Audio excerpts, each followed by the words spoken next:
if we're going to give you the full picture of AI in this course, and we have no intention of doing otherwise, we'll need to begin with some words of caution. Before we get into the meat of 201, there's a principle that's vitally important to understand when using these tools. No matter what, when using these tools, always keep this simple fact in mind. Remember, you are the boss. AI is incredibly powerful in its ability to create. Whether it's writing, art, plans, code, you name it.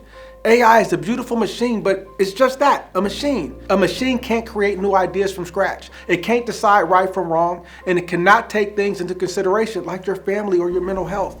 That has to be your job. Now allow me a few moments to share a couple of stories with you. A little more than a decade ago, I started to feel as if I was becoming addicted to connection via social media, mainly my Facebook. I made a bold move which involved me getting completely off of social media altogether and conducting a case study of social media / cell phone addiction. Now this study was called Computer Drugs.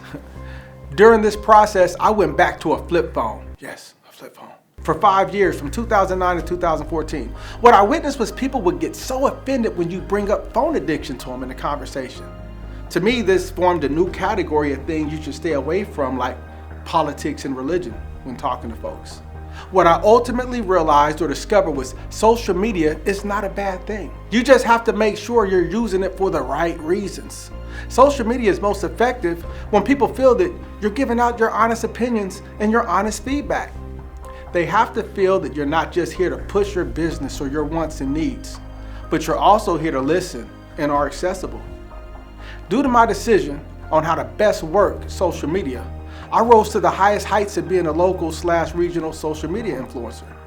I was presented an award for the Social Media Influencer of the Year in 2019 by the Greater Topeka Partnership, our economic development agency here in Topeka, Kansas. Fast forward to the end of last November when I was introduced to ChatGPT by my man Ethan. I got so caught up in the beauty of AI, from the well-written dialogue, the type of drafts it crafted, and the ease of it all. I started to doubt my own abilities. Picture that. Brainstorming and mastermind sessions are a passion of mine, but instead of continuing along those lines, I began to use AI to do my thinking for me by creating lists of top 10 creative ways to think, so on and so forth.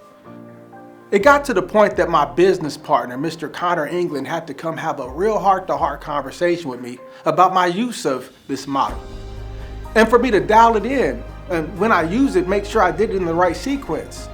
I had a moment of clarity just the other night when I asked the AI to outline a portion of our courses. It spit out some copy that was really kind of basic, actually, but since the AI had come up with it, I thought it was the best thing since sliced bread. It wasn't until I had this pointed out to me that I realized I had begun to take everything the chat told me, undeniably so, as the best answer, and I was using AI as a guide and not as a tool. I was not the boss. How I found myself addicted to connection through social media in 2009 was the same way I started to feel addicted to productivity. The first day I stayed on for about 16 hours. Why did I stay on so long? Because I wasn't sure how long this tech would be available. I became obsessed with using this thing for all it's worth. I guarantee you, the people at OpenAI have seen my name plenty of times because they've kicked me out because they said I've asked too many questions in 1 hour. But the moral of this story is AI bad? Of course not.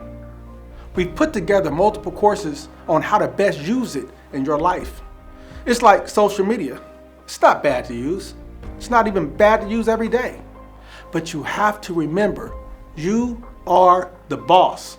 And don't lose your humanity within these tools. Don't ignore your instincts or your human creativity. In fact, it's the combination of these tools with that human spark that makes them so powerful.